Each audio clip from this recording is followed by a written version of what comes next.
all of you. So today we will start with the two component system. We have just completed the one component system where we had took the example of water and sulfur, and now we will study the phase diagram for the two component system. ठीक है, तो हमने बहुत सारे examples last time पढ़े थे जहाँ पे C was equal to 2, that means it was a two component system. ठीक है, one example was decomposition of calcium carbonate. तो टू कंपोनेंट का मतलब है हमारे पास दो चीज़ें प्रेजेंट हैं. For example I have water. Water में अगर मैंने सैंड डाल दिया है सैंड या वाटर, वाटर में मैंने सॉल्ट डाल दिया है. ठीक है, तो एक कंपोनेंट हो गया H2O, एक हो गया सॉल्ट. तो ये कितना कंपोनेंट सिस्टम बन गया? टू कंपोनेंट सिस्टम बन गया. Is it clear? ठीक है, अब हम देखेंगे कि जब भी मैंने टू कंपोनेंट सिस्टम लिया है मिनिमम नंबर ऑफ फेजेस कितने हो सकते हैं. तो if I taken a glass of water, glass of water में अगर मैं सॉल्ट डाल देती हूँ तो क्या पॉसिबिलिटी है? फर्स्ट पॉसिबिलिटी है कि सॉल्ट पूरी की पूरी तरह वाटर में डिज़ोल्व हो जाए. If salt gets completely dissolve in water, पूरा आपको कैसा सिस्टम दिखेगा? होमोजिनस सिस्टम दिखेगा. दैट मीन्स फेज कितने दिखेंगे आपको? 1. तो minimum number of phases which can be present in two component system is equal to 1. तो if I apply the gives phase rule F is equal to C minus P plus 2, ये वाला system अगर मैं लगाऊँ तो degree of freedom कितने निकल जाएंगे इसके लिए? कंपोनेंट कितने हैं? 2. फेज कितने हैं आपके पास? 1 प्लस 2, सॉरी 1 प्लस 2. तो 2 से 2 2s are 4, 4 minus 1 is equal to 3. ठीक है, तो कितने डिग्री ऑफ फ्रीडम निकल रहे हैं आपके पास? There are 3 degree of freedom. 3 degree of freedom का मतलब है आपको अब 3 वेरिएबल्स डिस्कस करने की ज़रूरत है. जैसे जब मैं वाटर का सिस्टम देखती थी तो मैक्सिमम नंबर ऑफ वेरिएबल कितने आ रहे थे मेरे पास? 2. एक टेम्परेचर और एक प्रेशर. लेकिन अब आपको कितने वेरिएबल डिस्कस करने पड़ेंगे? 3 वेरिएबल डिस्कस करने पड़ेंगे to describe the state of this system. अब कौन कौन से? जब हमने वाटर सिस्टम पढ़ा था 2 variables were temperature and pressure. यहाँ पे जो 3 वेरिएबल्स हैं, first is temperature, second is pressure, and one more variable which is added, that is composition.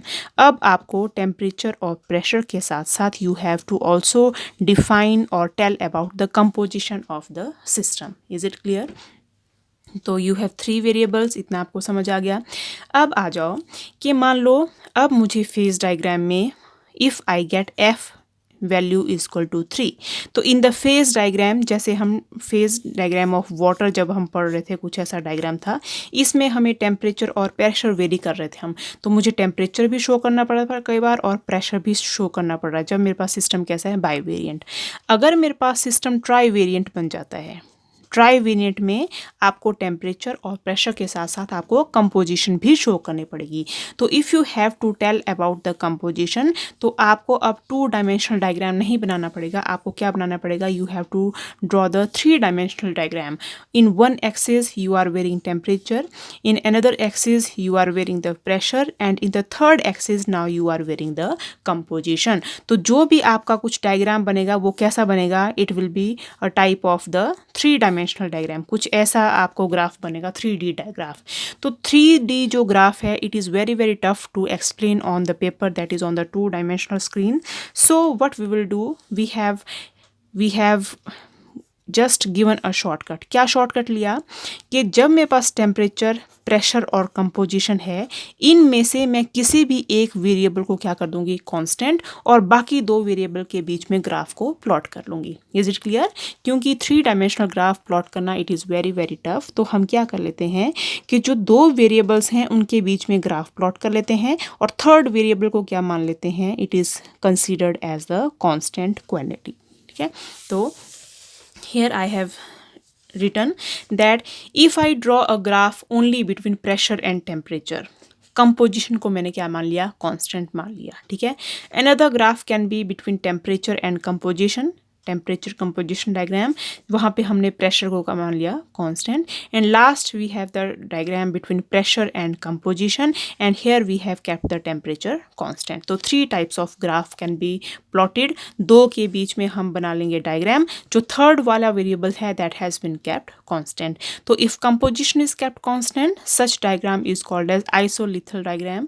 If pressure is kept constant, it is called as isobaric diagram, and if temperature is kept constant, such type of diagram is called as isothermal or isotherm. Is it clear?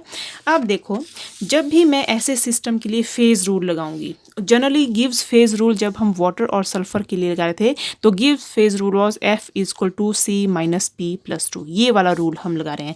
लेकिन जब मेरे पास 3 variables हैं, इनमें से मैंने 2 variables को मान लिया, थर्ड वेरिएबल को क्या मान लिया मैंने? कांस्टेंट। तो आपको याद होगा कि जब हम गिव्स फेज़ रूल लास्ट कुछ वीडियोस पहले जब हम डिस्कस कर रहे थे गिव्स फेज रूल की डेरिवेशन कर रहे थे, तब हमने एक वेरिएबल मान लिया था टेम्परेचर, एक मान लिया था प्रेशर। तो टेम्परेचर की वैल्यू 1 मान ली थी हमने, प्रेशर भी 1 था, 1 1, इन दोनों को हमने जब प्लस किया तो कितना आ गया था? 2। अब इनमें से मैंने एक वेरिएबल को क्या मान लिया है? कांस्टेंट। तो एक को मैंने कांस्टेंट मान लिया है, तो एक तो कट हो गया, इसकी मैं वैल्यू पुट नहीं करूँगी, तो बचा कितना? सिर्फ 1। तो F की वैल्यू कितनी आ जाएगी? Equal to C minus P+1। Is it clear?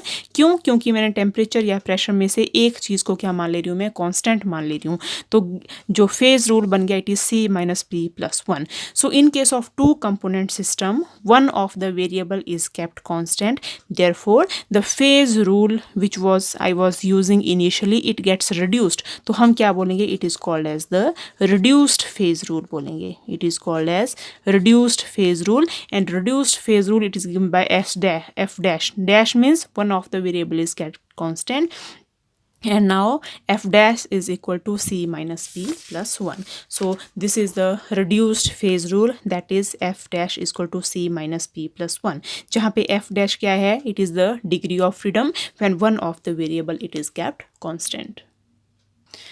Now we will start with the 2 component system. जब भी हम 2 component system पढ़ते हैं तो आपने क्या देखना है? We are generally considering the equilibrium between solid and liquid. ठीक है, ध्यान रखना है आपने। When we are considering 2 component system here now at present, we are considering solid in equilibrium with liquid. That means कितने फेजेस कंसिडर कर लूँ मैं? I am considering P is equal to 2, they are present in equilibrium, और यहाँ पे there is no gaseous phase present. अगर मेरे पास gaseous phase present नहीं है तो I have solid in equilibrium with liquid. तो ऐसे इक्विलिब्रियम में जहाँ पे सिर्फ सॉलिड और लिक्विड प्रेजेंट है, गैस प्रेजेंट नहीं है, तो वहाँ पे आपको क्या मानना पड़ेगा कि हम प्रेशर का बहुत लेस अफेक्ट होता है इस इक्विलिब्रियम के ऊपर। प्रेशर का ज़्यादा अफेक्ट कहाँ होता है? जहाँ पे गैशियस कंपोनेंट्स लिए जाते हैं। यहाँ पे कोई गैशियस कंपोनेंट नहीं है, इसलिए affect of pressure is very very less. तो जो भी हम रिएक्शन करवाएंगे, हम मान लेंगे कि all the pressure reactions which we are doing at constant pressure of 1 atmosphere. तो अब आगे वही बात कि from temperature, pressure and composition what we are doing, we are keeping the pressure constant and we are weighing temperature and composition. तो जो भी हम डायग्राम बनाएंगे वो किस किस के बीच में बनाएंगे? between temperature and composition. Pressure has been kept constant which is equal to 1 atmosphere. तो ये सारे डायग्राम कैसे हुए? Diagram where pressure is constant, that is these are the isobaric diagrams. Is it clear? अब आ जाओ 2 component system. अब 2 component system these are of 3 types. 2 component समझ रहे हैं जिसमें 2 component है, ठीक है? These are of 3 types. These are the system with eutectic system, with congruent melting point and with incongruent melting point. What do you mean by eutectic, congruent and incongruent? ये मैं आपको बता देती हूँ कि मान लो आपने क्या लिया है, कोई भी सिस्टम लिया है जहाँ पे आप पास 2 कंपोनेंट है। कौन कौन से component? A component it is along with B component.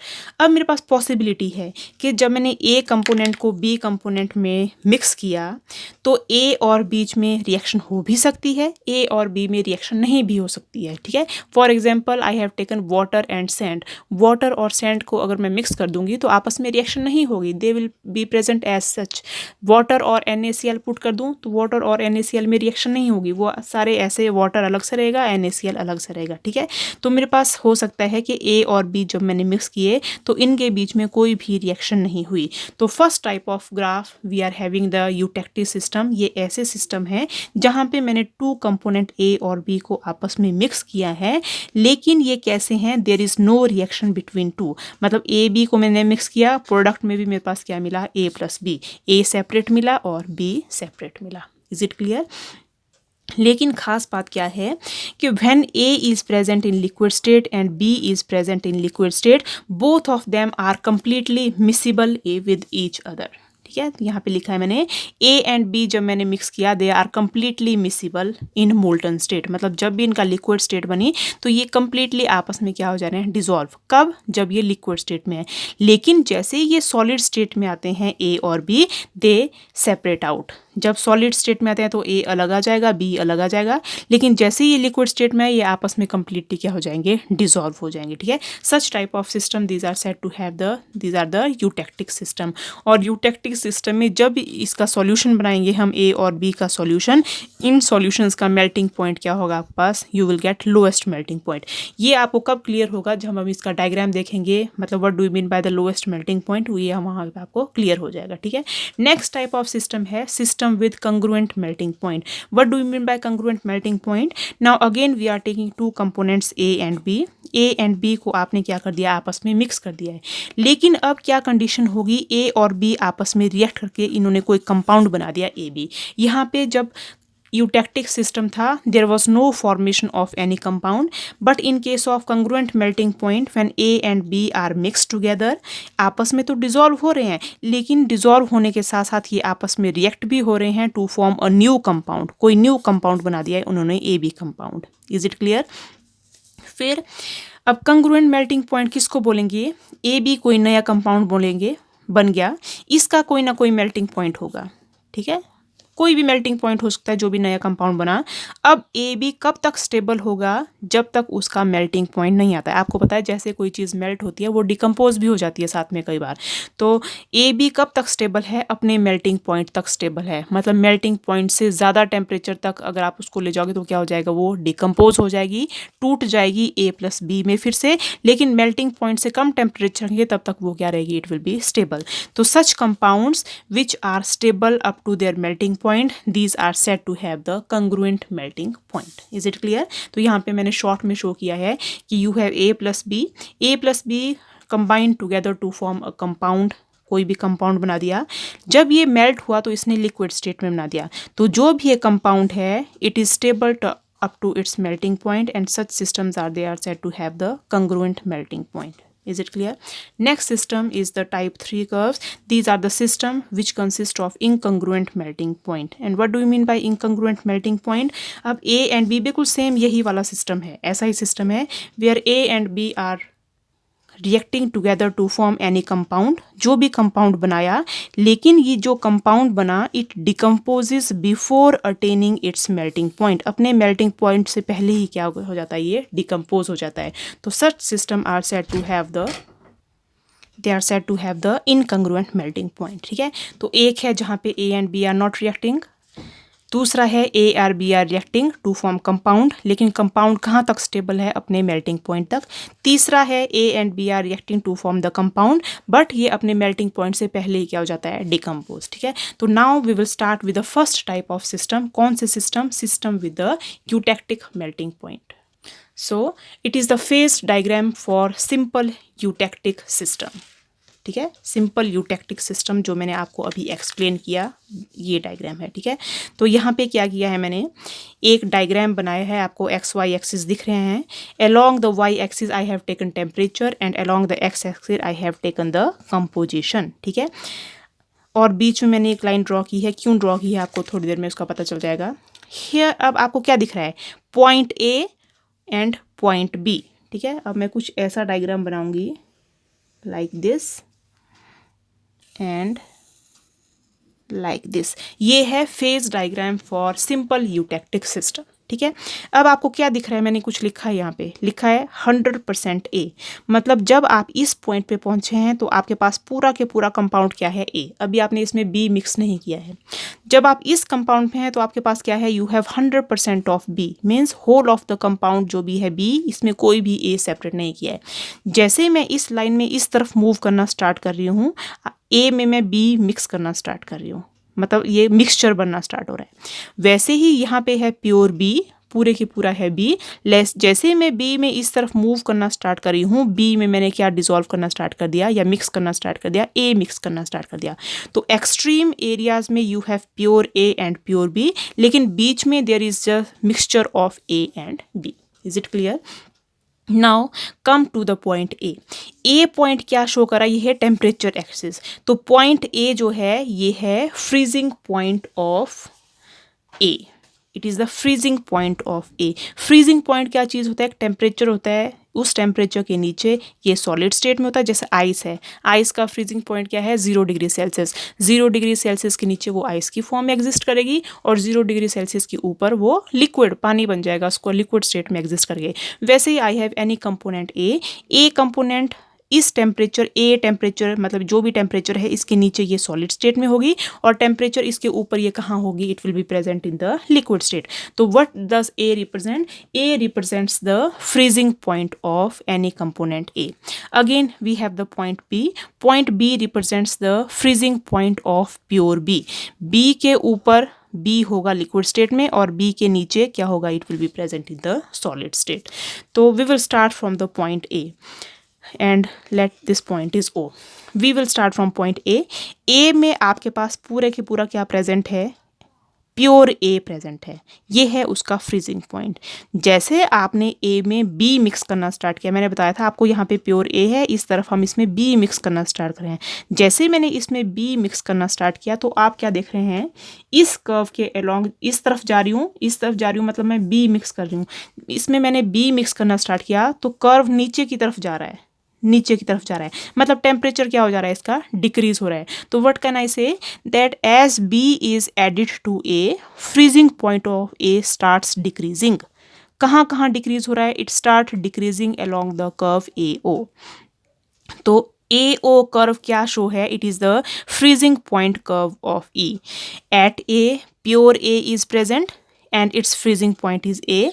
लेकिन जैसे मैंने ए में बी ऐड करना स्टार्ट किया तो उसका फ्रीजिंग पॉइंट क्या हो गया, डिक्रीज होना स्टार्ट हो गया। अब मैं इसमें बी ऐड करती जाऊंगी, बी ऐड करती जाऊंगी, और कहाँ तक ऐड करती जाऊंगी, पॉइंट ओ तक, जहाँ की इसका मेल्टिंग पॉइंट क्या है, लोएस्ट मेल्टिंग पॉइंट है। ठीक है, अब देखो ए ओ के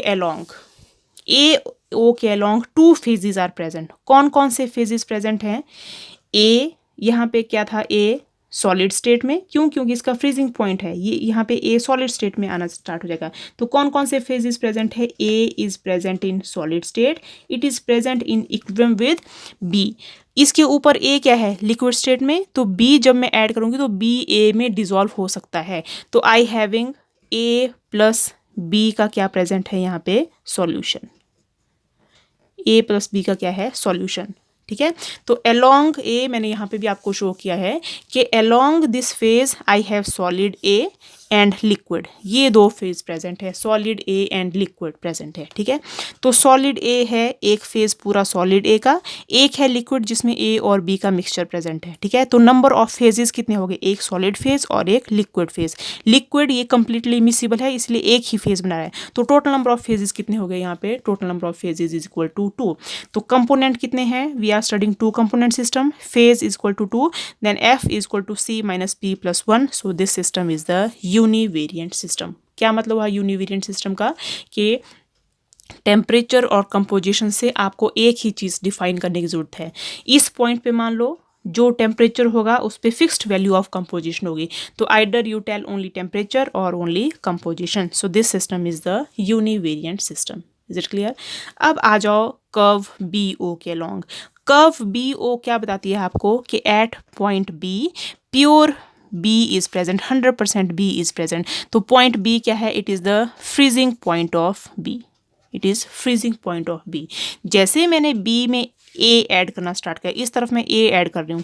जैसे मैंने बी में ए ऐड करना स्टार्ट किया, बी का फ्रीजिंग पॉइंट भी डिक्रीज होना स्टार्ट हुआ। देख रहे हैं आप इस कर्व के अलॉन्ग टेम्परेचर क्या हो रहा है, नीचे की तरफ डिक्रीज हो रहा है। तो बी का टेम्परेचर डिक्रीज होना स्टार्ट हुआ और कहाँ तक पहुँच गया, एट पॉइंट ओ तक पहुँच गया। ठीक है, तो along the curve B O, A is added to B and freezing point of B starts decreasing along the curve BO. तो यहाँ पे क्या प्रेजेंट है आपके पास इक्विलिब्रियम में, you have B solid in equilibrium with liquid। ठीक है, liquid में क्या प्रेजेंट है, A प्लस B। तो B solid is present in equilibrium with AB, that is the liquid AB। ठीक है, अगर मैं इसी में देखूं तो आई हैव सॉलिड बी और liquid A B, they are present in equilibrium with each other. Again यहाँ पे एफ की वैल्यू क्या आ जाएगी, 1, दैट इज यूनिवेरिएंट सिस्टम। ठीक है, नेक्स्ट है हमारे पास point O. Point O, this is point O. तो पॉइंट ओ पे क्या देख रहे हैं आप, कौन कौन से फेजेस मिल गए आपको पॉइंट ओ पे। पॉइंट ओ पे मिला आपको,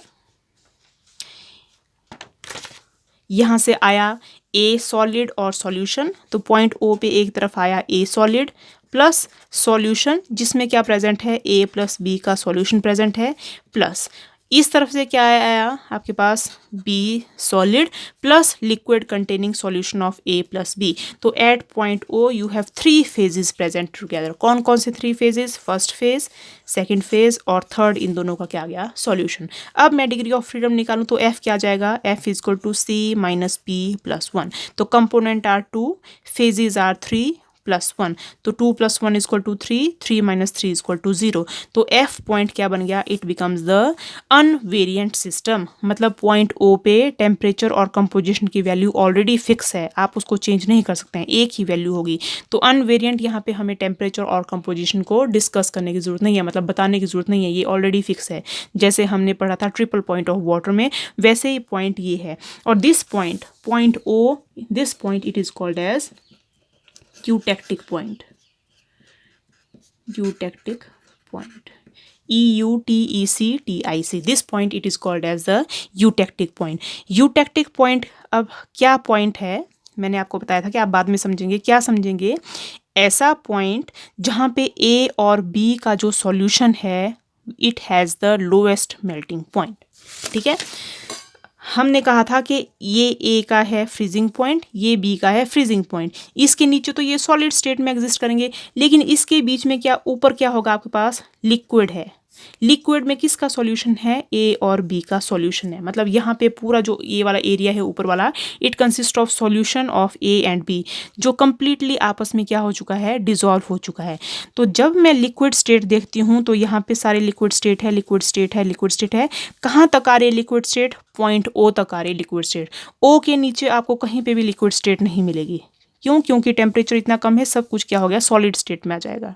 अब point O is the lowest point of this liquid state, means lowest point जहाँ के ऊपर ये लिक्विड स्टेट में एग्जिस्ट करेगा और जहाँ के नीचे ये सॉलिड स्टेट में एग्जिस्ट करेगा। मतलब ये कौन सा पॉइंट होता है, it is the melting point. तो we can say point O is the lowest melting point of A plus B. Such point which represents the lowest melting point of A and B, it is called as the eutectic point। And eutectic point में degree of freedom is equal to 0, that is it is equal to invariant system। Is it clear? So this was about the eutectic point, very very important. आपको पूछ सकते हैं simple, what is eutectic point. तो eutectic point represents the points of minimum melting point of liquid A and B, where A and B are completely miscible, लेकिन आपस में react करके ये कंपाउंड नहीं बनाते हैं। ठीक है, अब आ जाओ आप नीचे वाले एरिया में। कौन कौन से एरिया, ये वाला एरिया, COD के नीचे वाला एरिया। ठीक है, COD जो लाइन है इसके नीचे वाला एरिया में। तो यहाँ पे एक पॉइंट है जिसके ऊपर सब क्या है, लिक्विड स्टेट में प्रेजेंट है, लेकिन इसके नीचे जैसे आप आए यहाँ पे A मिल जाएगा आपको सॉलिड स्टेट में, और क्या मिल जाएगा, B मिल जाएगा आपको सॉलिड स्टेट में। मतलब जब तक तो आप O में थे तब तक आपको लिक्विड A एंड B था। जैसे आप पॉइंट ओ से नीचे आए, लिक्विड में से ए पूरे की पूरा सॉलिड बन गया और लिक्विड में से बी के बी भी पूरा किस स्टेट में आ गया, सॉलिड, और आपस में क्या हो गए, ये सेपरेट हो गए। तो जब भी हम ऐसा सिस्टम पढ़ते हैं तो जब तक तो ये लिक्विड स्टेट में है तब तक तो आपस में डिजोल्व हो रहे हैं, लेकिन जैसे ये सॉलिड स्टेट में आए आपस से क्या हो गए, ये एक दूसरे से सेपरेट हो गए। तो यहाँ पे भी ओ पॉइंट से नीचे ए और बी आपस में क्या हो गए, सेपरेट हो गए, और A comes in solid state and B comes in the solid state. अब मैं अगर इसका डिग्री ऑफ फ्रीडम निकालूं तो A in the solid state is one phase, B in the solid state is also one phase. तो total number of phase is equal to 2, component is equal to 2. तो F is equal to 2 minus 2 plus 1. तो क्या आ जाएगा, ये 1। तो ये वाला सिस्टम कैसे बन गया, नीचे वाला सिस्टम में F is equal to 1, मतलब this system it is the univariant system. आपको सिर्फ एक ही चीज़ डिफाइन करने की ज़रूरत है, या तो टेम्परेचर या प्रेशर, ठीक है। Now next is the area. Next we will discuss about the areas. तो first area is this area above AOB, AOB के above, AO के along है आपके पास solid, BO के अलाउंड है आपके पास B सॉलिड, लेकिन इसके ऊपर में है आपके पास लिक्विड A एंड B। तो लिक्विड A एंड B कैसा है, where A and B are completely miscible in each other. जब A और B आपस में कम्प्लीटली मिसिबल मतलब पूरी तरह डिजोल्व हो जाएं तो फेज कितने आ जाएंगे, सिंगल फेज बन जाएगा, क्योंकि कम्प्लीटली क्या है, डिजोल्व। तो again applying the F is equal to C minus P plus 1, components are 2, phases is 1 plus 1। तो 1 से 1 क्या हो गया, कैंसिल, कितना आ गया, ये 2। तो ये वाला सिस्टम कैसे, यहाँ पे क्या है, you have F is equal to 2, मतलब ये कैसा सिस्टम है, it is bivariant system. आपको बोथ टेम्परेचर एंड कंपोजिशन को शो करना पड़ेगा टू डिस्कस दिस सिस्टम, ठीक है। अब एक और एरिया है हमारे पास, area AOC and area BOD। AOC और BOD में क्या है, ठीक है। जब आपके पास पॉइंट A है या ये भी कोई लाइन है, AO लाइन है, AO लाइन के ऊपर A लिक्विड स्टेट में प्रेजेंट होगा, लेकिन AO के नीचे A आपके पास सॉलिड स्टेट में होगा। तो जब भी मैं इस एरिया की बात करूंगी तो you have A in the solid state plus यही वाली चीज़ प्रेजेंट होगी, plus A plus B in the solution state, मतलब जो मेरे पास कर्व के अलॉन्ग था वही चीज़ मेरे पास नीचे है, A in the solid state plus A and B in the solution state. और अगर मुझे A और B की कंपोजिशन देखनी है यहाँ पे, तो मान लो इस पॉइंट पे A और B की कंपोजिशन देखनी है, तो यहाँ पे A सॉलिड स्टेट में प्रेजेंट है और A B सॉल्यूशन स्टेट में। तो इसकी कंपोजिशन देखने के लिए हम पॉइंट ड्रॉ करेंगे इसी लाइन के ऊपर, जो कंपोजिशन इस लाइन के ऊपर होगी वही कंपोजिशन इस पॉइंट के ऊपर भी होगी। इज इट क्लियर, ठीक है। तो अगेन यहाँ पे कितने फेजेस हैं, यहाँ पे 2 phases, A in the solid and AB in the solution. तो अगेन डिग्री ऑफ फ्रीडम कितना निकल जाएगा, सेम जैसा लाइन पे निकला था, यूनिवेरिएंट सिस्टम, ठीक है। अब आ जाओ कर्व BOD। BOD की जो कर्व है अंदर वो भी सेम कंपोजिशन है एज दिस लाइन, ठीक है। इसके ऊपर सब कुछ लिक्विड स्टेट में, लेकिन इसके नीचे B is present in solid state, क्योंकि ये है फ्रीजिंग पॉइंट ऑफ B। इस टेम्परेचर के नीचे B सॉलिड में होगा, लिक्विड में एग्जिस्ट नहीं कर सकता है। तो B is present in solid, plus मेरे पास क्या है, लिक्विड मिक्सचर है किस किस का, A प्लस B का। अगेन यहाँ पे फेजेस कितने हैं आपके पास, 2 फेजेस। तो F is equal to component है 2, फेज है 2 प्लस 1, तो कितना आ जाएगा, अगेन दिस सिस्टम में इसमें भी F की वैल्यू कितनी आ जाएगी, दिस इज यूनिवेरिएंट सिस्टम, ठीक है। तो this is all about the phase diagram of simple eutectic system. आप एक के पास हैं 2 पॉइंट्स जो प्योर के मेल्टिंग पॉइंट या फ्रीजिंग पॉइंट को शो करते हैं। इस मेल्टिंग पॉइंट से ऊपर सारे के सारा क्या होगा, लिक्विड स्टेट में। इसके नीचे आपके पास होगा जो भी कॉरस्पॉन्डिंग है, A सॉलिड, यहाँ पे B सॉलिड, बाकी लिक्विड के कंपोजिशन के साथ साथ में। और जो नीचे है COD, O पॉइंट ऐसा पॉइंट है जिसके ऊपर लिक्विड स्टेट है लेकिन O के नीचे लिक्विड स्टेट एग्जिस्ट नहीं कर सकती है। तो ये हमने पहले ही पढ़ा था कि जो सिंपल यूटेक्टिक है, जब तक तो ये लिक्विड स्टेट में है तब तक तो आपस में डिजोल्व हो जाते हैं। जैसे मैं बोलती हूँ A प्लस B जब तक तो लिक्विड स्टेट में है तब तक तो ये डिजोल्व हो जाते हैं, लेकिन जैसे ये सॉलिड स्टेट में आए A अलग हो जाएगा और B अलग हो जाएगा, सॉलिड सॉलिड। मतलब यहाँ पे इसको सेपरेट नहीं कर सकते, लेकिन जैसे इसको हमने सॉलिडिफाई किया A और B आपस में क्या हो जाएंगे, सेपरेट हो जाएंगे। तो आप इमेजिन कर सकते हैं A और B हमने डिजोल्व किया दिया है, जैसे इसका फ्रीजिंग पॉइंट आया तो ए का एक आइस का क्यूब बन गया, एक इसका भी एक क्यूब बन गया, तो ये आपस में क्या हो गए, सेपरेट हो गए। तो this is all about the phase diagram of simple eutectic mixture. ठीक है, तो I have discussed all the points here in these areas. Curve BO, point O, area above AOB, ये वाला मैंने सारा आपके पास डिस्कस किया है, जो भी आपको आप यहाँ से देख सकते हैं। और again area CO, AOC and POD and line COD। Line COD है ये वाली लाइन COD लाइन के नीचे सारा क्या है, सॉलिड्स फेस, इसके ऊपर क्या है, लिक्विड, और इन दोनों में क्या है, बोथ सॉलिड एंड लिक्विड। ठीक है, तो this is all about the simple eutectic system. I hope you have understood it. If you have any doubt, you can consult me. Thank you.